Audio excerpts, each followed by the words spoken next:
আসসালামু আলাইকুম। আজকে আমি সিম আলু দিয়ে ভর্তা করব। এজন্য চুলায় আমি একটা কড়াই বসিয়ে দিলাম। কড়াইয়ের মধ্যে পরিমাণ মতো পানি দিয়ে দিলাম। এবার চুলাটা অন করে দিলাম।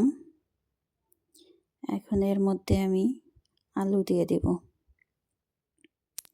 আলু দিয়ে ঢাকনা দিয়ে ঢেকে 7-8 মিনিট অপেক্ষা করব।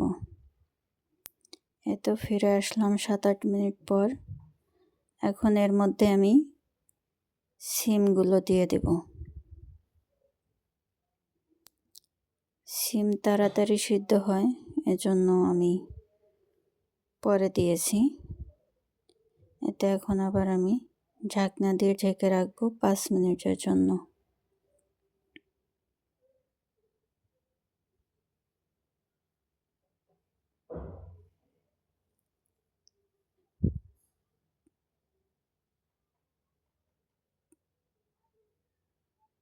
ফিরে আসলাম 5 মিনিট পর। তো পানিটা একদম শুকিয়ে গেছে, আলু সিম দুটাই সিদ্ধ হয়ে গেছে। এখন আমি ভর্তা করার জন্য প্রথমে পেঁয়াজ নিয়ে নিলাম। এরপরে লবণ দিয়ে দিলাম, কুচানো কাঁচামরিচ দিয়ে দিলাম। এখন পেঁয়াজটাকে আর কাঁচামরিচটাকে একটু চটকে নেব। এতে আমার কাঁচামরিচ পেঁয়াজ চটকানো হয়ে গেছে। এখন আমি আলু আর সিম নিলাম। এখন এই দুটাকেও চটকাতে হবে। এতে আলু সিম আমি চটকে নিলাম। এখন দুটাকে একত্রে মিশিয়ে নেব।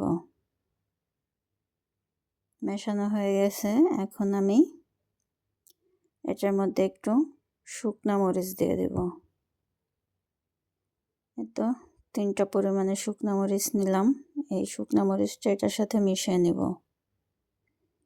এখন ধনিয়া পাতা দিয়ে দিলাম।